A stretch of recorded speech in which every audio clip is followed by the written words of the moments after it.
At the airport, my own son looked at the flight attendant and said, "She's not with us. Send her to coach."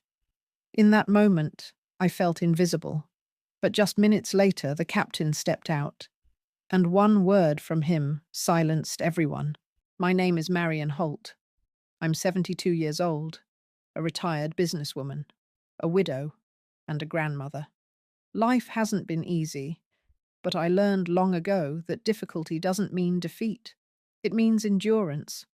I worked hard for decades, sometimes through nights that seemed endless, raising my son Daniel after my husband passed away far too soon. Everything I did, every penny saved, every hour spent hunched over paperwork in a cramped office, every tear I cried into the quiet of an empty bed, was for my family, for him. Before I begin, I'd like to pause and ask, where are you watching from? I always love knowing the different places people tune in from. It makes the world feel a little smaller, and maybe just a little kinder than the one I was standing in that day. When Daniel suggested a family trip, I thought it was his way of reconnecting. He and his wife, Melissa, had been distant with me for some time.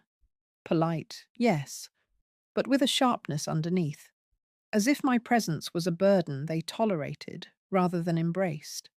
I thought perhaps this trip would be a chance to mend that distance, to remind them that love isn't a thing that expires with age, to show my grandchildren, Emma and Josh, that their grandmother was still a part of their lives. What they didn't know, and what I never told them, was that I had quietly paid for most of the trip. I had done so not out of pride, but out of hope. Hope that if I lightened their financial burden, they would be free to simply enjoy the time together. I didn't need them to thank me. I didn't even need them to know. I only wanted to feel, for a week, like a family again. The morning of the flight, I put on my best travel clothes. Not expensive, but neat. A soft blue cardigan, a scarf my late husband once bought me, and shoes that were worn but comfortable. I remember looking in the mirror and telling myself, "Today will be good. Today will be different." I smiled, even though the edges of that smile trembled with nerves. Old habits of bracing for disappointment are hard to break. When we arrived at the airport, I trailed behind them with my suitcase, trying not to slow them down. Melissa kept her arm looped through Daniel's, laughing quietly with him, while the children bounced with excitement. Every so often, Daniel glanced back at me, his expression unreadable. I told myself not to imagine distance where none existed, but deep down, I could feel it.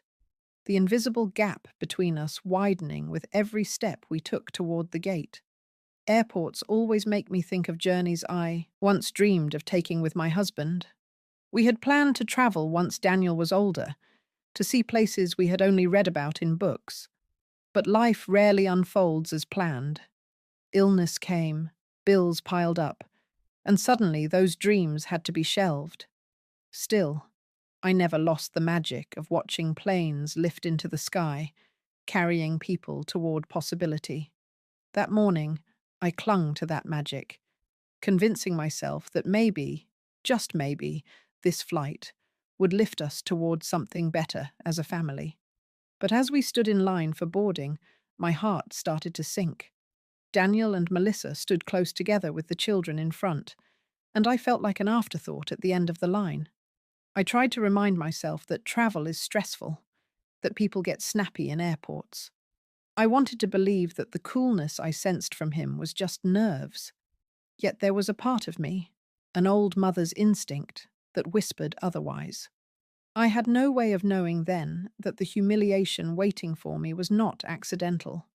It was intentional, and it would unfold in front of strangers, under the harsh fluorescent lights of an airport gate, just minutes before I thought we would all fly together. The airport was buzzing with that familiar, chaotic energy. Families juggling strollers and suitcases, business travelers tapping at laptops, voices announcing gate changes over the loudspeaker. I should have felt excitement, the kind I used to feel when I traveled with Daniel as a boy. Back then, He would press his little face against the window, eyes wide, asking me how planes stayed in the air. I'd hold his hand tight, reassuring him when the engines roared. Those were some of my favorite memories, moments where I felt needed, where my presence gave him comfort. But this morning, walking through that airport with him as a grown man, I felt anything but needed. He didn't look back to check if I was keeping up. Melissa walked in step with him, her manicured hand resting on his arm, as if she wanted to remind me, and perhaps herself, that she was his partner now. I didn't begrudge her that. I never wanted to compete for his love, but it was the way she barely glanced in my direction, as though I were just a shadow trailing behind, that made my chest tighten. I kept telling myself not to be sensitive. "You're just tired, Marion," I whispered inwardly. "Don't read too much into it." But then Daniel made a small comment, so small that someone else might have missed the sting. "Mum, try not to slow us down, all right? TSA lines can be rough with you." With you. As if my presence alone made things complicated. I swallowed hard and nodded, even though a dozen responses burned on the tip of my tongue. I could have reminded him of the times I juggled a toddler and a stroller through airports all on my own. I could have reminded him that he was only here today, taking this trip, because of the foundation I laid for him. But I stayed silent. Sometimes silence is the only shield left to a mother who doesn't want to spark a fight. We made it through security without much trouble, and soon enough, we were standing near the gate. I watched as Daniel bought snacks for the kids, laughing with them, slipping them candy as Melissa scolded him in a playful way. They looked like the perfect young family. And me? I sat off to the side, clutching my boarding pass, trying to ignore the ache that had started spreading inside me. When the announcement for boarding came, I stood and walked toward them, my suitcase rolling awkwardly behind me. I fell into line behind them, ready to hand my ticket to the gate agent. That's when I noticed something odd. Their boarding passes were marked differently than mine. Mine said Zone 3. Theirs, I realized, had first class, printed in bold letters at the top. My heart gave a little jolt. Surely there had been some kind of mix-up. We were supposed to be traveling together. Maybe they'd been upgraded unexpectedly, or maybe there had been a mistake in the booking system. I was ready to laugh it off, to suggest we ask the attendant about it. But before I could open my mouth, Daniel leaned forward to the young flight attendant at the gate. His words were clear, deliberate, and loud enough that the people around us turned their heads. "She's not with us. Just send her to coach." At first I didn't process it. My ears heard the words, but my heart refused to believe them. I looked at him, waiting for the wink, the grin, the reassurance that he was joking. But there was no grin. Only his face, hard and indifferent, as though I were nothing more than a stranger holding up the line. The flight attendant blinked, caught between confusion and professionalism. "I'm sorry, ma'am," she said carefully. "Are you traveling with them?" I opened my mouth to answer, but Daniel cut me off. His voice carried just enough edge to make the words sharp. "She's not with us." Melissa pretended to busy herself with the children, though I caught the faint curl of a smile at the corner of her lips. The children, bless them, looked bewildered, glancing from me to their father as if trying to understand why he was treating me like this. I felt heat rush to my face. My knees weakened, my grip on my suitcase tightened. All at once I was painfully aware of the stares around me, the other passengers who had heard his words, the ones who were now whispering to each other. I wasn't Marion Holt, mother and grandmother.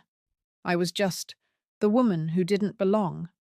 I nodded mutely, forcing a brittle smile, ready to accept the humiliation and walk to the back of the plane.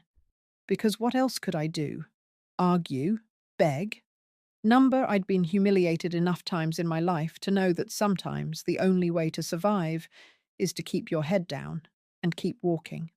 Little did I know that fate had its own way of intervening, and Daniel was about to learn just how wrong he was. I can still feel That moment, as if it's carved into me, standing at that gate, clutching my boarding pass, hearing my own son deny me in front of strangers. There are wounds you expect in life, the kind that come with time, with illness, with grief, but to be publicly discarded by the very child you carried, raised, and loved. That wound feels like it bleeds in places no one else can see. The flight attendant looked from Daniel to me, her face caught in the awkward balance between duty and compassion. "Ma'am," she asked gently, "do you have your boarding pass?" My fingers shook as I handed it over. She scanned it, her expression shifting when she saw it was indeed valid. Her eyes softened, but before she could say anything further, Daniel leaned closer to her and repeated, sharper this time, "She's not with us. Just send her to coach." Each word felt like a lash. "She's not with us." As if I were an intruder, a stranger who had somehow slipped into their family by mistake. I wanted to shout, "Of course I'm with you. I raised you. I sacrificed for you. How dare you pretend otherwise?" But my throat closed around the words. Silence pressed against my chest, heavy and suffocating. Melissa kept her head down, busying herself with adjusting Emma's hair and pretending she hadn't heard a thing. But I saw it, the flicker of satisfaction in her eyes. And I wondered if this cruelty had been rehearsed. A silent agreement between husband and wife. Daniel would deliver the line. Melissa would look away. And together, they'd reduce me to an afterthought. Emma tugged at her father's sleeve, whispering, "Daddy, isn't Grandma coming with us?" Her voice was small, uncertain. But Daniel only shushed her, patting her shoulder in a way that said, "Don't question me." The people around us shifted uncomfortably, their eyes darting between us. Strangers, caught in someone else's family drama. Some looked away, pretending not to notice. Others stared with a mixture of pity and judgment. And me? I stood there, cheeks burning, wishing I could vanish into the floor. In that instant, memories flashed through my mind, like cruel little reels of film. Daniel's tiny hand gripping mine at this very kind of gate when he was 5, terrified of flying. The way he'd cling to me during turbulence, whispering, "Don't let go, Mom." The nights I worked double shifts so he could have birthday parties that looked like everyone else's. The way I sat through every one of his school recitals, clapping the loudest, tears brimming with pride. And now, here I was, the same woman, the same mother. But in his eyes, I was nothing more than a burden he could cast aside with a sentence. I drew in a shaky breath, nodded at the attendant, and forced my feet to move. If my son wanted me to sit in coach, then coach it would be. I told myself I would bear it quietly. I would swallow the humiliation like I had swallowed so many hurts before. Because that's what mothers do, isn't it? We endure. We protect, even if it means protecting them from their own shame. But as I turned to walk toward the boarding tunnel, I caught sight of my reflection in the glass window. A tired old woman, shoulders slightly bent, eyes dulled by years of giving more than she received. And for the first time in my life, I wondered, when did I become invisible to the very people I lived for? The flight attendant shifted in her seat, clearly uncomfortable. I could tell she wanted to say something, to push back against Daniel's coldness. But professionalism held her tongue. She handed back my pass with a quiet, "Enjoy your flight, ma'am." Her eyes filled with pity. Pity. I had never wanted anyone's pity. I rolled my suitcase forward, the weight of it nothing compared to the heaviness in my chest. Daniel's words replayed in my head like a cruel echo. "She's not with us. She's not with us." Little did I know, the echo was about to be shattered. Because fate, or maybe justice, had a way of speaking louder than any son's cruelty. And before that plane left the ground, the world was going to see me for who I really was. I was just about to step into the tunnel when it happened. A sudden hush seemed to fall over the gate area, that ripple of silence that tells you something or someone important has arrived. I felt it before I saw it. The atmosphere shifted, curious eyes turning toward the cockpit door. The door opened, and out stepped the captain. Tall, composed, his uniform sharp against the fluorescent lighting. He scanned the boarding line, his gaze landing not on Daniel, not on Melissa, but directly on me. And then, to my utter shock, his face broke into a broad smile. "Mrs. Holt!" he exclaimed warmly, striding toward me. His voice carried easily, cutting through the murmur of passengers. "What a pleasure to see you again. We're honored to have you on board today." I blinked, startled, as every head nearby turned. My son froze. His grip on his boarding pass faltered, his jaw slackening. Melissa's painted smile evaporated. For the first time that morning, the whispers weren't about my humiliation. They were about me. The captain extended his hand, shaking mine firmly, as though I were an old friend. "On behalf of the airline," he said, "thank you for everything you've done for our company. We don't get many of our long-term investors traveling with us. It's always an honor." There it was, the word that seemed to hang in the air like a thunderclap. Investor. Passengers gasped. I heard the whispers. "She's an investor." Did he just say that? A woman clutched her husband's arm, staring at me with sudden recognition. Even the flight attendants exchanged wide-eyed glances. Daniel's face drained of color. His lips parted, but no words came. For once, my son, the man who had just denied me as though I were nothing, stood speechless. I wanted to smile. I wanted to look at him and say, "Do you see me now? Do you finally understand?" But all I did was nod humbly to the captain, my voice steady, though my heart thundered in my chest. "Thank you, Captain. That's very kind of you." He waved off my modesty. "Kind? Mrs. Holt, it's the least we can do. Your early investments helped us weather some of our toughest years. I remember the files myself. You've been with us longer than most of our current shareholders." I hadn't planned on any of this.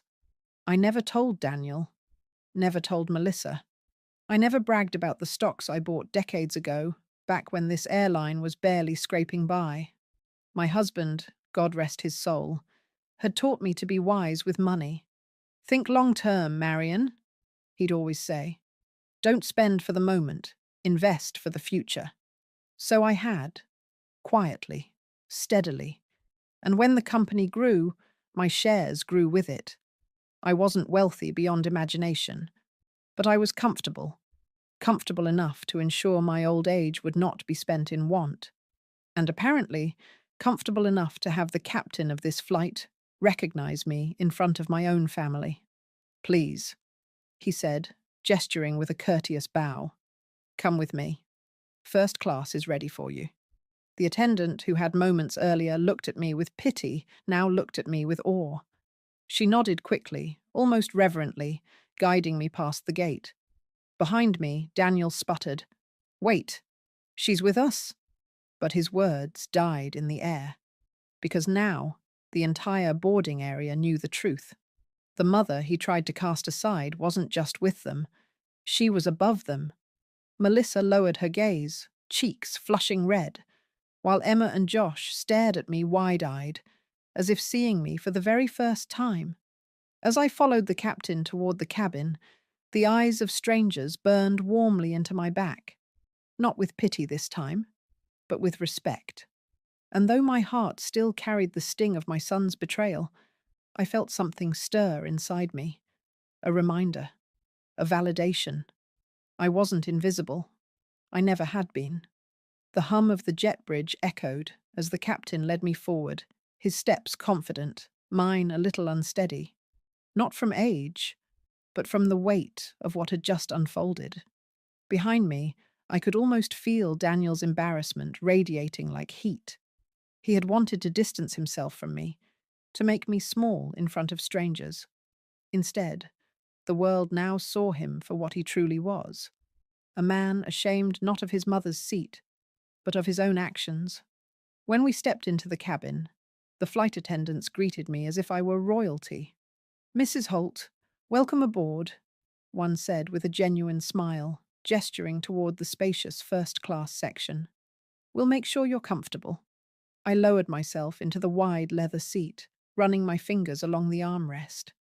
It was more space than I needed, more luxury than I'd asked for. Yet in that moment, it wasn't the comfort that mattered. It was the dignity, the acknowledgement, the quiet justice of being seen. Through the curtain, I caught a glimpse of Daniel and Melissa herding the children into economy.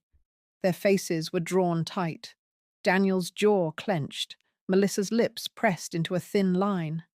The irony wasn't lost on me. He had tried to push me back to coach, to make me appear lesser, and now it was he who shuffled past strangers' stares while I sat in comfort. A few of the passengers who had overheard earlier now looked at him differently. I saw one man shake his head slightly, whispering to his wife. Another woman gave him a disapproving glare. It wasn't loud, it wasn't cruel, but the judgment was there, and Daniel knew it. For a man who lived so much of his life on appearances, that judgment was heavier than any luggage. As the attendants bustled around, offering champagne and neatly folded blankets, I leaned back, allowing myself a moment to breathe. My mind drifted, as it often did, to my late husband. I could almost hear his voice beside me, low and steady. "One day, Marion, you'll be glad you made these investments. They'll protect you when no one else will." Back then, when I first put money into the airline, it wasn't glamorous. It was a gamble made on instinct and careful study, taken at a time when every dollar mattered. Daniel had been in high school, tuition looming over us, bills piling higher than I cared to admit. But I believed in building something for the future, even if it meant tightening the belt a little more in the present. Those small sacrifices had blossomed over the years into something substantial. I never flaunted it, never lived extravagantly. My home was modest, my clothes practical. And yet, because of those choices, here I was, not just a passenger, not just a mother being dismissed, but an investor whose presence carried weight. The captain returned briefly to check on me. "If there's anything you need during the flight, don't hesitate," he said sincerely. "It's the least we can do." "Thank you," I replied, my voice calm. But inside I felt a quiet fire. Not anger, not anymore. Something deeper. A kind of resolve that told me I would never again allow Daniel to make me feel invisible. As the plane began to taxi, I caught one last glimpse of him craning his neck from the economy cabin, his eyes darting toward me. He looked smaller somehow, not in size but in spirit. His children, sitting beside him, kept sneaking glances through the curtain, curiosity and confusion plain on their faces. I wondered what they thought of their father now, and what they thought of me. I sipped the water the attendant placed in front of me, feeling the coolness spread through me. Justice didn't always come in grand gestures or loud confrontations. Sometimes it came quietly, in the simple reversal of roles. He had tried to exile me to coach. And yet, here I was in first class, not because I demanded it, but because I had earned it. And though Daniel didn't know it yet, this was only the beginning of the lesson fate had prepared for him. The plane had been in the air for maybe an hour when I saw him. Out of the corner of my eye, through the curtain that separated first class from economy, Daniel appeared. He hesitated at the edge, one hand clutching the fabric as if it were a shield. For the first time that day, he didn't look sure of himself. His shoulders weren't squared, his expression wasn't confident. He looked like a boy again, the same boy who used to hide behind my legs when strangers spoke to him. "Mum," he said quietly, glancing around as though embarrassed to be seen there. "Can I talk to you for a minute?" The attendant shifted, ready to step in, but I nodded. "It's all right," I told her. "He's my son." My voice was steady, though my chest thudded with 1,000 emotions. Hurt, anger, love, Disappointment. Daniel slid into the empty seat beside me. He kept his voice low, but I could hear the strain in it. I I didn't mean for it to come out like that, he muttered. You know how stressful airports are. I just, I didn't want things to get complicated. Complicated. That word again. My hands folded in my lap, the skin thin now, lined with years of sacrifice.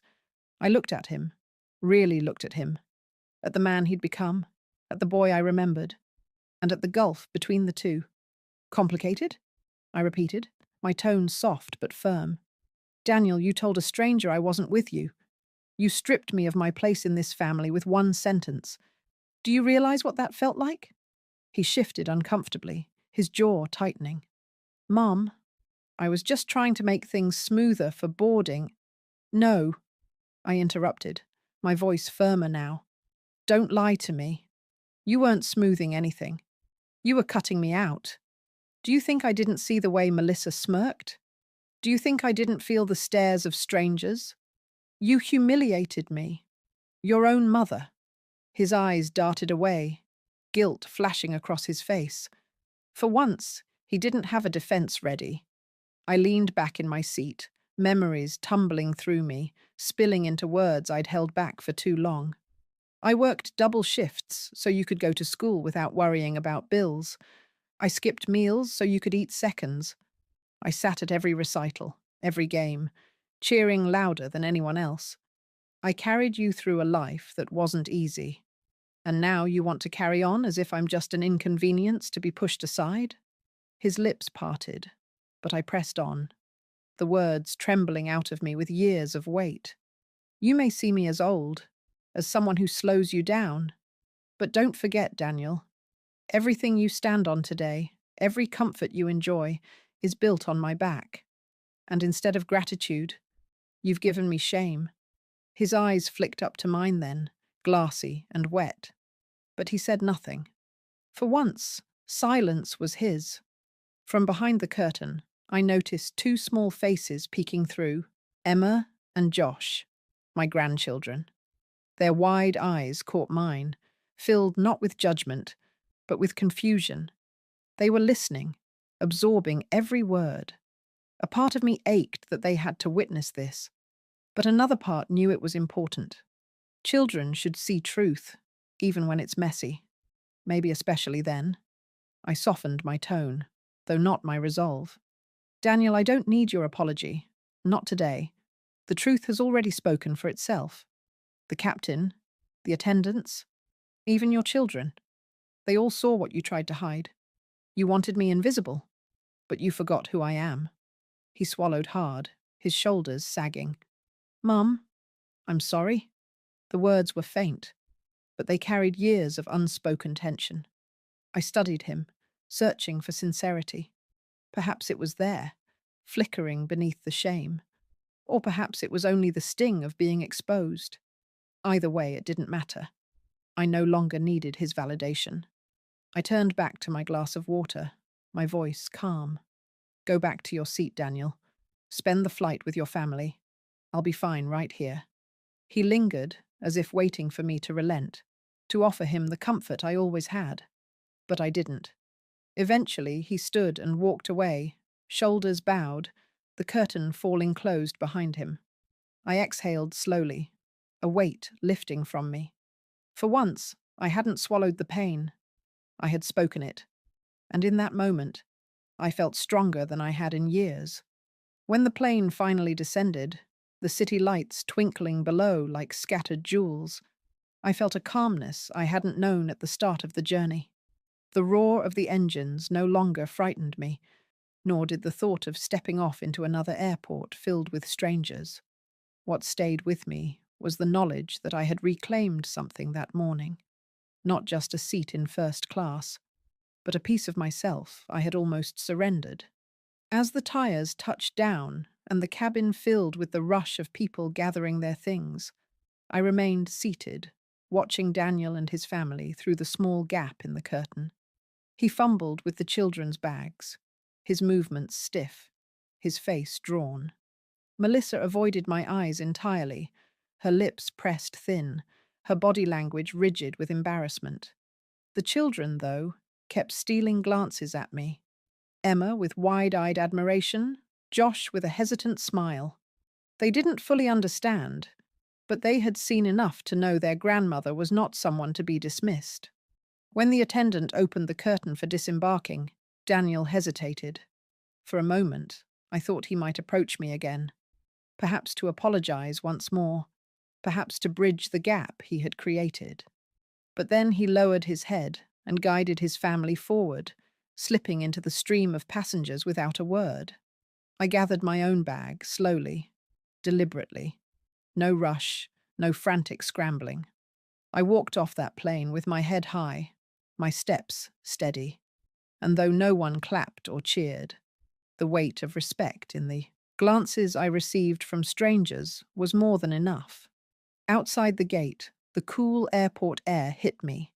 The sounds of announcements, rolling luggage, and hurried footsteps filled the space around me.